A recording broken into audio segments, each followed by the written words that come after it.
Good morning, everyone. Today, in this live lecture, we shall learn the poet number 1, My Song, written by Rabindranath Tagore. મિત્રો, આજે આપણે રવિન્દ્રનાથ ટાગોર દ્વારા રચિત એક કવિતા જેનું નામ છે માય સોંગ એ ભણીશું. એ પહેલા રવિન્દ્રનાથ ટાગોરનું નામ આપણે સૌએ સાંભળેલું છે, તો એનો ટૂંકમાં પરિચય મેળવીશું. રવિન્દ્રનાથ ટાગોર કે જેમનો જન્મ 7 મે 1861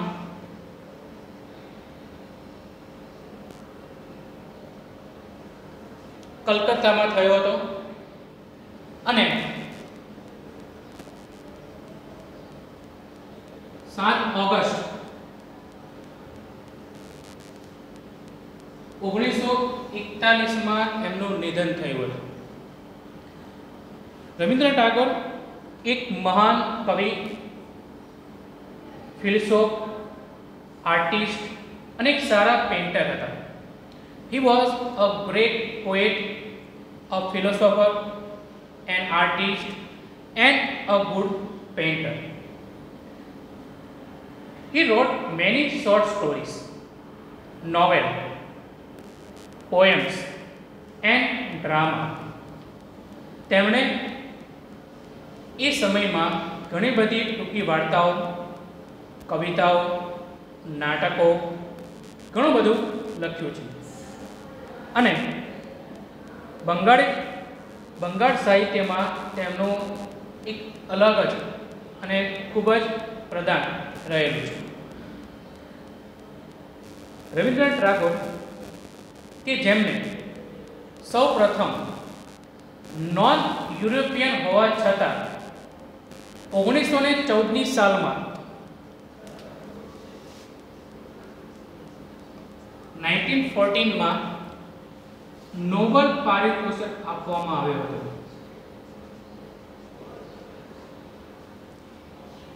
એટલે કે 1914માં તેમણે લિટરેચર ઓર ગીતાંજલિ નામની તેમની એક ખૂબ જ પ્રસિદ્ધ અને જાણીતી એવી કૃતિ છે અને એ કૃતિ માટે 1914માં તેમને નોબેલ પ્રાઇઝ આપવામાં આવ્યો હતો. અને આ પ્રથમવાર બન્યું હતું કે કોઈ નોન યુરોપિયન કે જે યુરોપનો નહોતો એવા દેશનો ન હોવા છતાં તેમને આ પારિતોષિક સાહિત્ય માટે આપવામાં આવ્યો હતો. ત્યારબાદ ગીતાંજલિ કે જેની અંદર 157 પોએમ નો સંગ્રહ છે અને આ પોએમ ઓફ કલેક્શન ગીતાંજલિની એની અંદરથી જ આપણી આ જે કવિતા છે માય સોંગ એને લેવામાં આવ્યું છે. આપણે સૌ જાણીએ છીએ કે આપણું જે નેશનલ એન્થમ છે જન ગણ મન એના રચયિતા રવિન્દ્રનાથ ટાગોર છે, પણ ઘણા ઓછા લોકો જાણે છે કે આ સિવાય પણ તેમણે બીજા 2 કન્ટ્રી માટે પણ નેશનલ એન્થમ લખ્યું હતું. એ છે શ્રીલંકા અને બીજું છે બાંગ્લાદેશ. એટલે કે રવિન્દ્રનાથ ટાગોર એવા પહેલા વ્યક્તિ છે કે જેમણે 3 અલગ અલગ દેશ માટે નેશનલ એન્થમની રચના કરી હોય. બાંગ્લાદેશ માટે અમાર સોનેર બાંગ્લા અને શ્રીલંકા માટે મથા. આપણું જે જન ગણ મન જે નેશનલ એન્થમ છે એ મૂળ બાંગ્લાનું હિન્દી વર્ઝન છે. એટલે કે એમનું કમ્પોઝ સૌપ્રથમ બાંગ્લા ભાષામાં થયું, બંગાળી ભાષામાં થયું અને ત્યારબાદ હિન્દી વર્ઝન આપણને મળેલું છે. તો મિત્રો, આ હતો રવિન્દ્રનાથ ટાગોર, જેને ગુરુદેવ પણ કહેવામાં આવે છે, એનો ટૂંકમાં પરિચય. હવે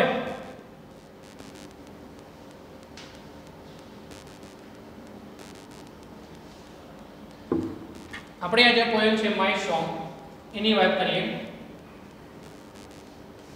માય સોંગ મારું ગીત અહીંયા રવિન્દ્રનાથ ટાગોર એક માતા દ્વારા માતાનો જે પ્રેમ બાળક માટે હોય છે એને એક્સપ્રેસ કર્યો છે અલગ અલગ ઉદાહરણો દ્વારા, અલગ અલગ દ્રષ્ટાંતો દ્વારા. એક માતાના ગીતરૂપી શબ્દો એની સલાહ એક કેવી રીતે બાળકને સપોર્ટ કરે છે. ગમે તેવી વિકટ પરિસ્થિતિ હોય તેમ છતાં માતા એ બાળકને હંમેશા એની સાથે રહેતી હોય છે અને એના સ્વપ્નોને સાકાર કરવાને એને ફૂલ સપોર્ટ એ કરતા હોય છે. તો આવી માતાના જે શબ્દો છે, જે ગીતો છે, એ ગીતોને, એ શબ્દોને અહીંયા રવિન્દ્રનાથ ટાગોરે ખૂબ જ સરસ રીતે વર્ણન કરેલું છે. તો ચાલો મિત્રો આપણે શરૂ કરીએ આપણી પહેલી પોયમ માય સોંગ. સૌપ્રથમ એનું રિસાઇટેશન કરું છું, એનું પ્રોનાઉન્સિએશન તમે ધ્યાનમાં લેજો.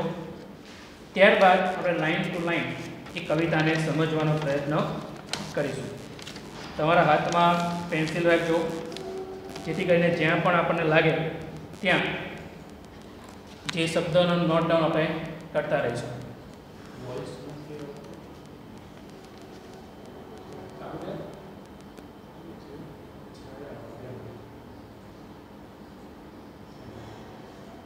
Okay, my song.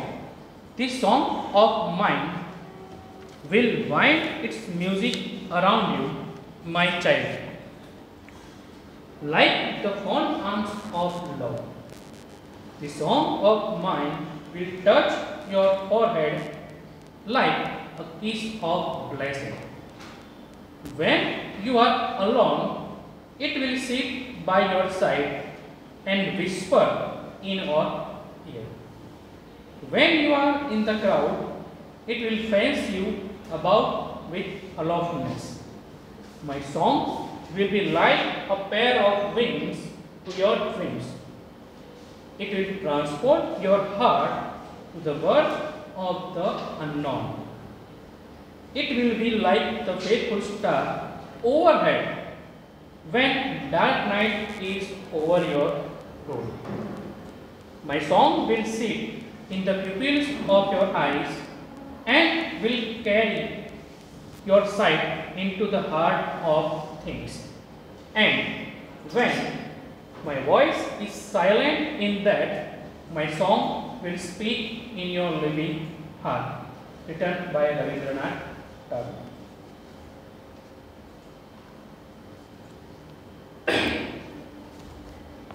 હવે એને આપણે લાઇન ટુ લાઇન સમજાવવાનો પ્રયત્ન કરીશું. This song of mine will wind its music. એક વર્ડ્સ આવે છે wind.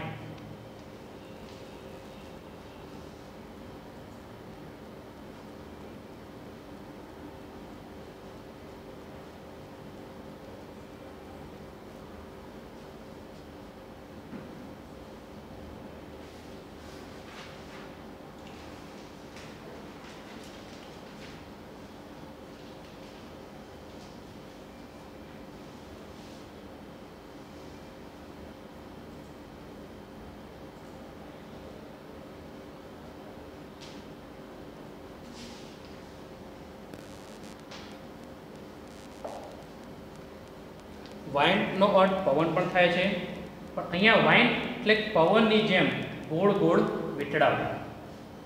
અરાઉન્ડ યુ, તમારી આસપાસ, આજુબાજુ. My child.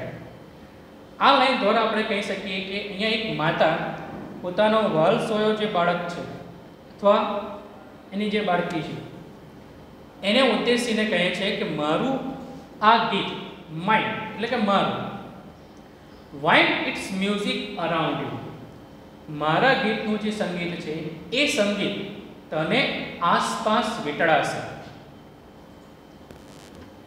Like the fond arm of લવ.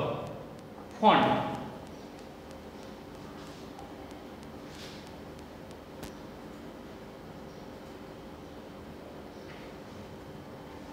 પ્રેમાળ,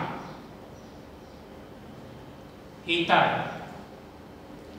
તો એક પ્રેમાળ હાથની જેમ, અને આર્મ્સ એટલે કે હાથ. તો પ્રેમાળ હાથની જેમ મારા ગીતનું સંગીત તને આસપાસ વીંટળાશે, તારી આજુબાજુ હંમેશા રહેશે. તો આ પંક્તિ દ્વારા એક માતા એક બાળકને એવું દર્શાવવા માંગે છે કે એનો જે પ્રેમ છે, એનો જે વહાલ છે, એ વહાલ હંમેશા એની આજુબાજુ વરસતો રહેશે. કોઈ પણ પરિસ્થિતિ હોય તેમ છતાં માતાનો પ્રેમ એ હંમેશા બાળક માટે એ રહેતો હોય છે. This song of mine will touch your forehead like a kiss of blessing. તો અહીંયા બીજું એક ઉદાહરણ વાપર્યું છે, કિસ ઓફ બ્લેસિંગ. બ્લેસ એટલે કે વરદાન, બૂન, અને ફોરહેડ એટલે કે કપાળ.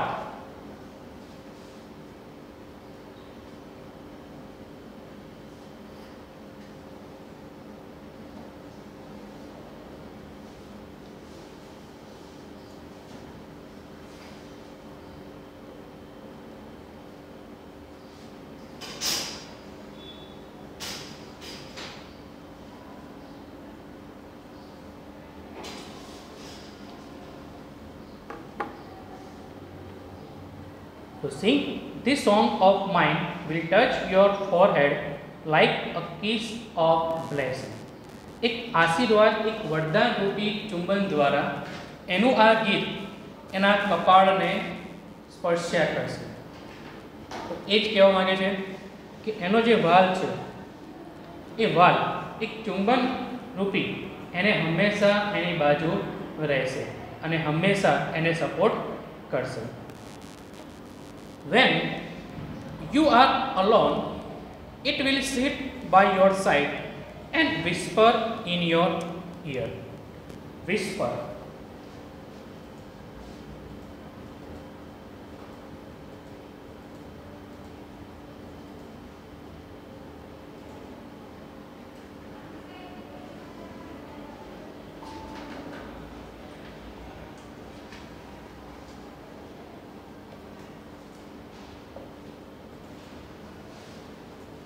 કાનમાં ધીમેકથી કહેવું અથવા બોલવું. એટલે કે જ્યારે તે અલોન, એકલો હશે, જ્યારે તે એકલો પડશે ત્યારે it will sit by your side. Your side એટલે કે તેની બાજુમાં, બિસાઈડ, એની બાજુમાં એનું ગીત, એનું સંગીત બેસશે. And whisper in your ear, અને કાનમાં ધીમેકથી કહેશે.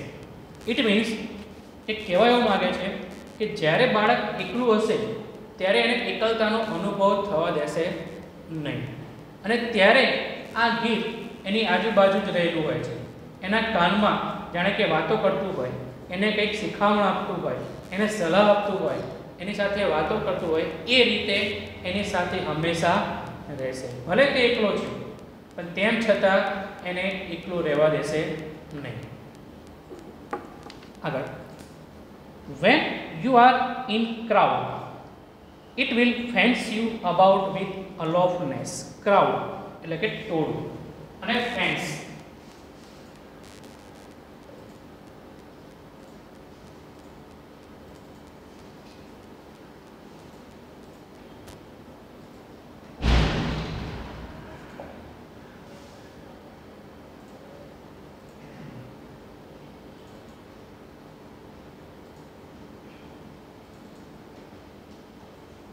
અલોફનેસ એટલે કે દૂર રહેવું, એકલતા.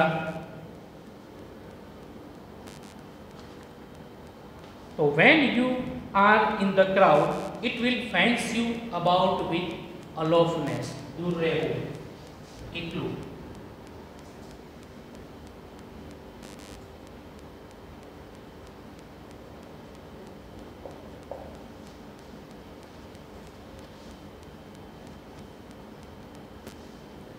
તો જ્યારે તે ટોળાઓમાં હશે, લોકોની વચ્ચે છે, ત્યારે આ ગીત એનું રક્ષણ કરશે. ઘણીવાર આપણે જોયું હશે કે કોઈકની બર્થડે પાર્ટીમાં ગયા હોય, કોઈ પ્રસંગમાં ગયા હોય, તો એવા સમયે આપણે ઘણા બધા લોકોની વચ્ચે હોઈએ છીએ છતાં આપણી જાતને એકલા અનુભવીએ છીએ. અને એ એકલતા દૂર કરવા માટે આપણે કાં તો મોબાઈલ ફોન હોય, કાં તો બીજી પ્રવૃત્તિ કરતા હોય છે, પરંતુ જે માહોલમાં હોય છે એ માહોલનો આનંદ આપણે માણી શકતા નથી. કેમ? કારણ કે ટોળામાં હોવા છતાં પણ એ પોતે એકલો અનુભવતો હોય છે અને એ એકલતાને અહીંયા કહે છે કે એ દૂર કરશે. એટલે કે એને ફેન્સનો અર્થ થાય છે વાડ, પણ અહીંયા આપણે લેવાનું છે રક્ષણ કરે છે. કે કાંટાળી વાડ હોય, કોઈ કમ્પાઉન્ડ જે મોટું ફાર્મ હાઉસ હોય તો ફરતે જે દિવાલ હોય છે એ દિવાલને આપણે ફેન્સ કહીએ છીએ, પણ અહીંયા એનો અર્થ આપણે રક્ષણ કરવું તેવો લેવાનો છે. તો ટોળાની અંદર પણ એ એકલતાથી એને દૂર રાખશે, એનું રક્ષણ કરશે. તો પહેલો સ્ટાન્જા આપણે ટૂંકમાં ફરીવાર જોઈ લઈએ કે આ ગીતનું જે સંગીત છે એ સંગીત એના વાલ સોયા બાળકની આજુબાજુ વીંટળાયા કરશે, જાણે કે એનો પ્રેમાળ હાથ હોય. જેમ એક માતા એના બાળકને ભેટી લે છે, આલિંગન કરે છે, એ રીતે પ્રેમાળ હાથથી એને શું કરશે? વીંટળાઈ દેશે, એને ફરતે રહેશે. અને આ ગીત એક આશીર્વાદ રૂપી ચુંબન બની એના કપાળને સ્પર્શ કરશે. અને જ્યારે તે એકલો હશે ત્યારે એની બાજુમાં બેસીને એ એના કાનમાં કંઈક કહેશે, એટલે કે કોઈ શીખામણ આપશે, એને એકલો પડવા દેશે નહીં. અને જ્યારે તે ટોળામાં હશે ત્યારે પણ તે એકલતાથી એને દૂર રાખશે અને એનું રક્ષણ કરશે. ઓકે, હવે મિત્રો આના ઉપરથી આપણે પરીક્ષાની અંદર 3 માર્કના ક્વેશ્ચન આન્સર પૂછાતા હોય છે. તો આ પેરેગ્રાફ પરથી જે ક્વેશ્ચન નીકળે છે એની ચર્ચા આપણે જોડે જોડે કરતા જઈએ.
અહીંયા પહેલો પ્રશ્ન છે કે how does the song act when the child thinks of it? કે જ્યારે બાળક એ સોંગ વિશે વિચારે છે ત્યારે સોંગ સી ક્રિયા કરશે, તો સી ક્રિયા કરે છે. તો એનો જવાબ છે when the child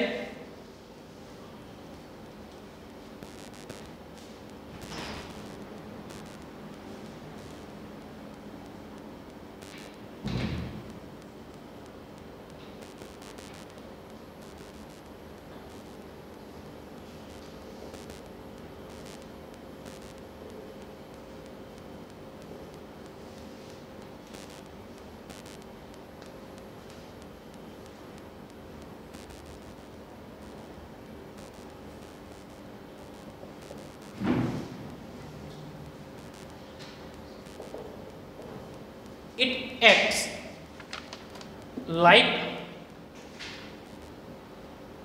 a kiss of blessing.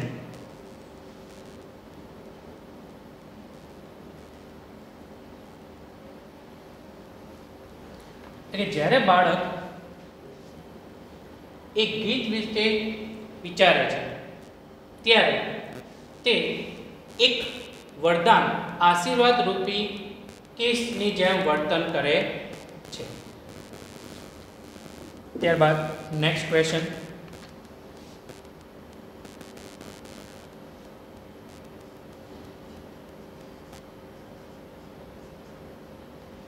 What will the song do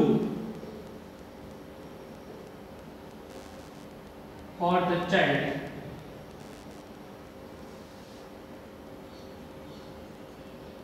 when it is alone at the night?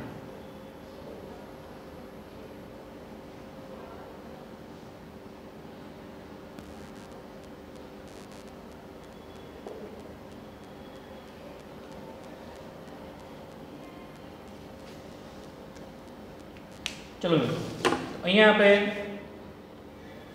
કહેવા માંગે છે what will the song do for the child when it is alone at the night. જ્યારે તે એની બાજુમાં જ્યારે બાળક રાત્રિના સમયમાં એકલો હોય છે ત્યારે સોંગ શું કરશે? તો જવાબ છે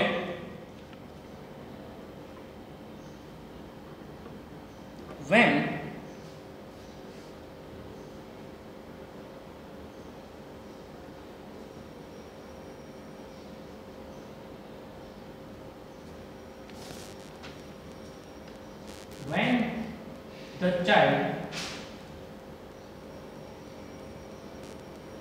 is alone at night,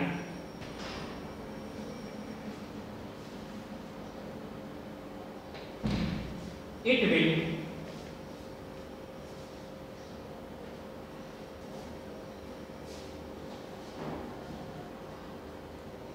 sit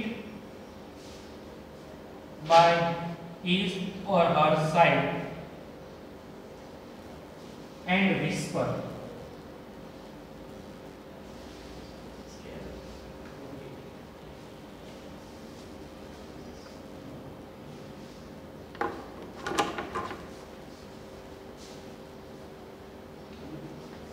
okay, second question આપણે એવો છે કે when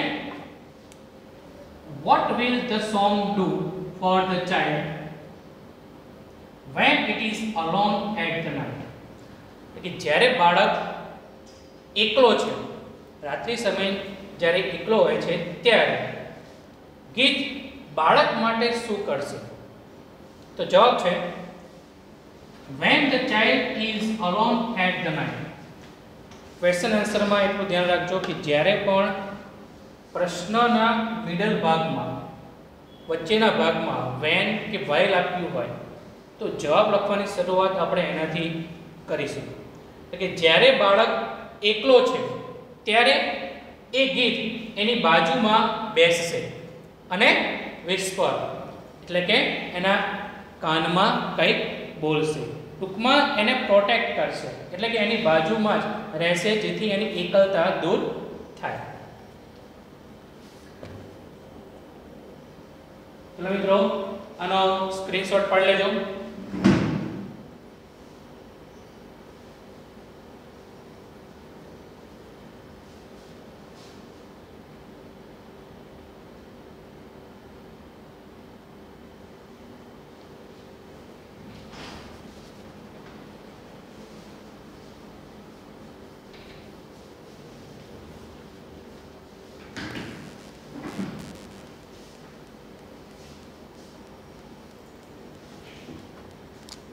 Next question.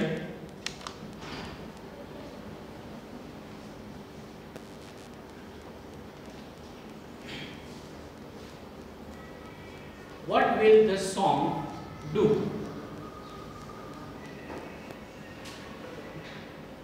when the child is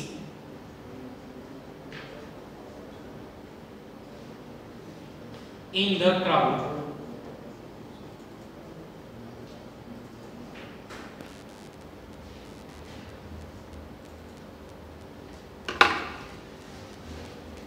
what will the song do when the child is in the crowd?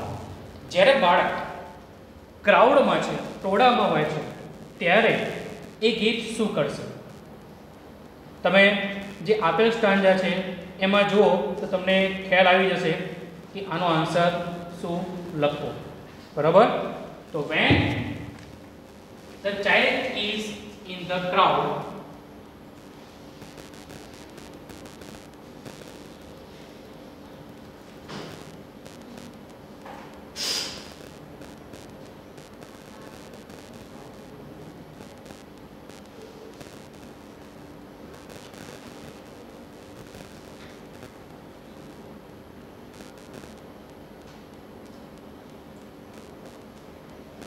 the song will fence.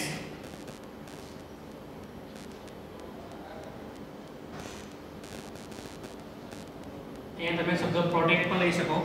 Protect the child.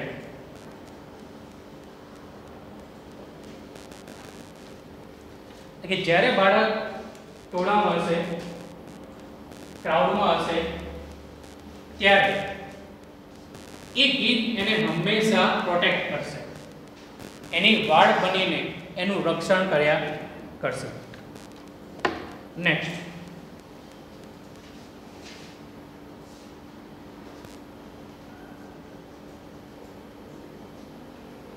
when the child is alone,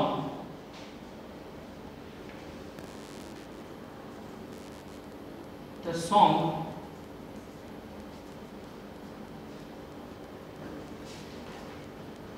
will protect it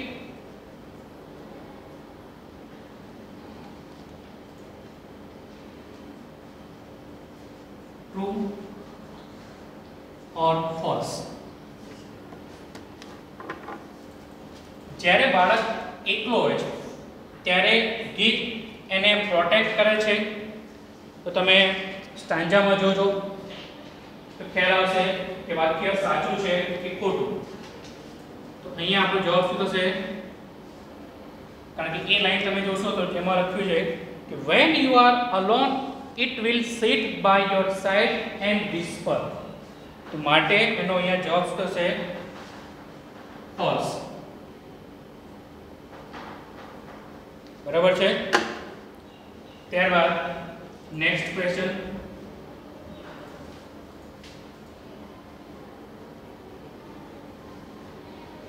what is the antonym?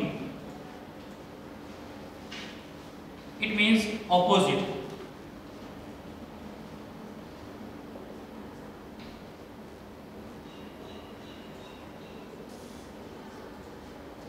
The word curse.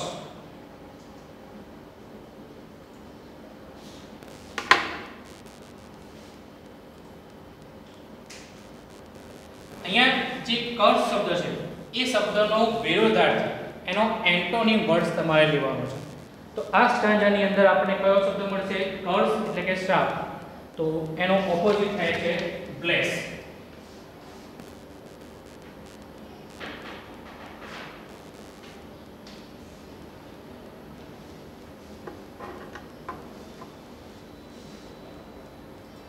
Next question, which word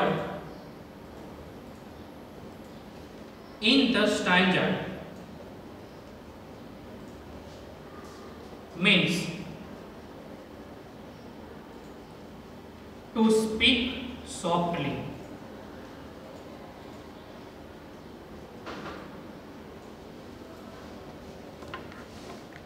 To speak softly એટલે કે હળવેકથી ધીમેથી બોલવું. તો એનો answer થશે to whisper. તો વિદ્યાર્થી મિત્રો, અહીંયા આપણે જોયું કે જે સ્ટાન્જા છે એ સ્ટાન્જા તમને પરીક્ષાની અંદર સ્ટાન્જાની અમુક પંક્તિઓ આપેલી હશે અને એ પંક્તિઓના આધારે આના ક્વેશ્ચન આન્સર લખવાના હોય છે. બરાબર. તો એ ક્વેશ્ચન આન્સરમાં તમને question answer plus true false, similar meaning, opposite words એટલે કે એન્ટોનિમ, આ પ્રકારના પ્રશ્નો પૂછાઈ શકે છે. આ આપણે વાત કરી એના પહેલા સ્ટાન્જાની, એના ક્વેશ્ચન આન્સરની. હવે પછી આપણે જે બીજો સ્ટાન્જા છે એ સ્ટાન્જાનો પરિચય મેળવીશું. ત્યાં સુધી ગુડ બાય, ટેક કેર.